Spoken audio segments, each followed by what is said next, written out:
Sanamkela Avalanche of Grace igama lam nduthenjiwe molweni sikwisahluko seshumi nesixhenxe namhlanje wencwadi ye-Exodus. Kwiveki ephelileyo bese kwisahluko seshumi nesithandathu amaSirayeli sithi mani ntla. Oh haleluya.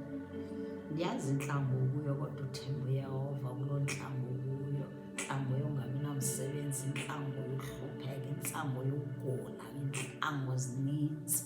Kodwa umthembu nawe akazukulanda akazukushiya. Kwivesi yokuqala ke ngoku apha amaSirayeli aphumele kwintlango yaseSini, akwintlango yaseRefidim. Amanzi aphelile, intlango yomile, akho manzi. AmaSirayeli ayakhalaza ngakhona. AmaSirayeli awakwazi ungakhalazi. Nam nawo amanzi xa ephelile akukho ubumnandi, akukho ukuhleka. Ufuna ukwenza lena amanzi awekho, ufuna ukwenza la amanzi awekho. Athi Moses, obusithatha uzosibulalela kule ntlango nabantwana bethu nemfuyo zethu, sifunxaniwe thina sifuna amanzi. Alwa noMoses kakhulu. uMoses njengesiqhelo wabamela abantu beYehova, standing in the gap uMoses all the time. Nathi masingadlali ngoMoses bethu kwi-end times, masikhuthazane into yokuba njani singadlali ngoMoses bethu. uMoses wathi kuYehova, ndibathina aba bantu sebekufutshane uba bandixobule ngamatye ngoku, anxaniwe. Sivuya wavuthina kwivesi yesihlanu. Wathi uYehova, khetha amadoda amadala apha kobuSirayeli nisuka kubantwini niye phaa ngaphambili. Azaba nawe la madoda kaSirayeli. Uthathe laa ntonga, ungayishiyi laa ntonga owabetha ngayo umlambo iNayili, amanzi ajika ligazi. Phatha apha esandleni sakho laa ntonga wathi wayiphosa phambi koFaro yajika yayinyoka. Athi uzuyiphatha, haleluya. Phatha apha esandleni sakho. Verse 6. Athi uyabona, ndiyawuma phambi kwakho phezu kweliwa leHorebhi, uze ulibethe iliwa kophuma amanzi kulo basela abantu. Apha uYehova, ndizawube ndiphambi kwakho, ndizukulahla ndizukushiya. Ziphathe laa ntonga wena apha esandleni sakho.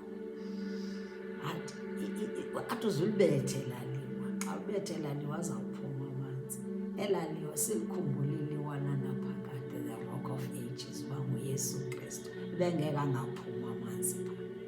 Haleluya. Ivesi yesixhenxe. Wathi igama laloo ndawo uMoses yiMasa neMeribha, ngenxa yokubambana koonyana bakaSirayeli, unity ukubambana kwabo, nangenxa yokumlinga kwabo bekhalaza bemlinga. Xa sikhalaza funeka sazi ukuthi siyamlinga. Xa sisithi ukhona nawe Yehova, siyambuza ukuthi nje ekhona kwenzeka kanjani, uba kwenzeke lena nale ekhona. Xa sikwi-wilderness, kwintlango esikuzo, kwintlango ngentlango, intlango yokuhlupheka, intlango yokugula, intlango yongasebenzi, singabokhalaza, singabothandabuza uba ukhona na okanye akekho. Ukhona, ukhona.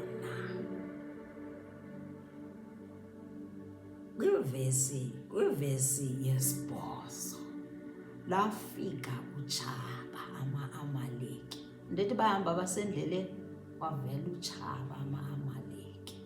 Utshaba zakho awuzibizanga ezinye zivele zikuzonde nje ungasenzanga nto, zingakwazi negama lawo, zingakwazi nokuvela phi, vele zikuzonde, zivele zingakuthandi nje, zivele zithethe nantoni nezifuna uyithetha ngawo.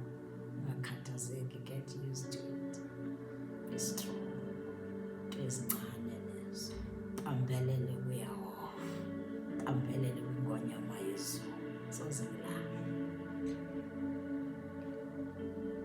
wathi uMoses kuYoshuwa, Yoshuwa, khetha amadoda nguwe ozayo kulwa nalama-Amaleki. Haleluya. Ngomso wathi ndiza kuma encotsheni yenduli, intonga kaThixo ezabe isesandleni sami. Wenza njalo uYoshuwa njengoko uMoses ebethethe ngayo, walwa nama-Amaleki. Ivesi yeshumi. Bona oMoses no-Aroni noHuri benyuka baya encotsheni yenduli. Verse 11. Kwathi xa aziphakamisileyo uMoses izandla, uMoses uphakamisa izandla, weyisa uIsrayeli ngoba izandla zikaMoses beziphakamile. Zozibini beziphakamisile izandla, weyisa uIsrayeli. Athi netoba azihlise izandla, boyiswe ngama-Amaleki. Livesi yeshumi nesibini. Izandla zikaMoses zadinwa, zanethi zidinwe izandla zakhe, bathabatha ilitye balibeka phambi kwakhe, bathatha ilitye balibeka phantsi kwakhe, wahlala kulo.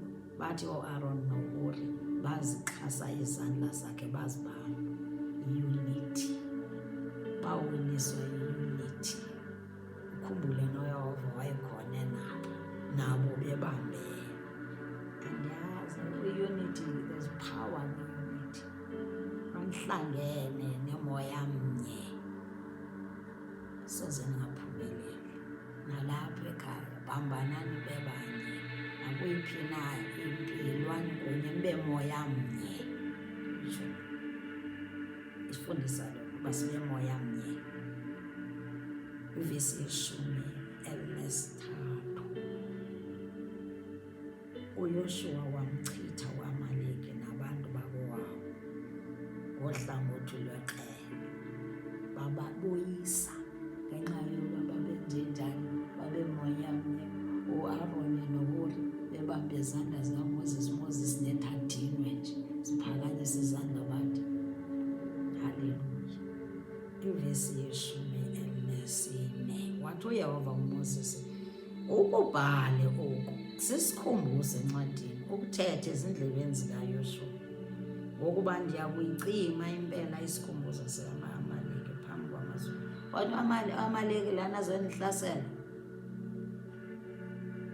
uyibhale phantsi loo nto, wenza kutshabalalisa ubomi bakhe bonke uAmaleki. 15. uMoses wakha isibingelelo, wathi igama laso nguYehova ibhanele lawo. uMoses wajonga wabona, wathi hayi ingoma-Israyeli, ayingomadoda ama-Israyeli enze uba masiwile masibani. Wathi nguYehova mayibhena, ayebhena. uYehova wenze uba masiwile pha, ngoba the standard was raised pha. nguYehova ke istandard is-raised nguYehova, meaning that nguYehova usobe inguye o-intervenile. His intervention, his presence there. That's why sithi Yehova mayibhena, Jehova Nisi, mayibhena, my protector, the protector, protecting them. Uyabo, nguye nangoku wenza into ukuthi nje nabawini uAmaleki bebengazange bayibone. Wathi uMoses, wathi isandla siphakanyisiwe etronini kaYehova, kuba uyakulwa imfazwe naMamaleki, isizukulwana ngesizukulwana. Uzawulwa kwisizukulwana ngezizukulwana nama-Amaleki uYehova. Andiwazi ezi ntshaba zakho, wazi kodwa into yoba kwezo ntshaba yakho uthembe Yehova. Noba ujongene neyiphi na, masimthembeni uYehova, wethembekile. Khangawalahla ama-Israyeli, xa kuvela utshaba khangawalahla.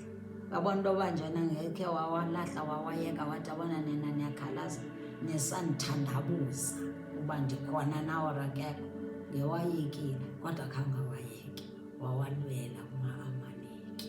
uYehova nangoku uyakulwela kweentshaba zakho, masimthembe. Noba kwenzeke phi na, kodwa xa ubalekele uYehova, masibone apha kumaSirayeli, noba singamkhalaza sithini, kodwa xa sibalekele yena sithi sixolele mzali, siphosisile, sakhalaza, sixolele, sizithobe maxhoba akhalisa, uzasilwela. Inkosi kakhulu. God bless you. Mthembe Yehova ngamaxesha onke, masimthembe, singamthandabuzi,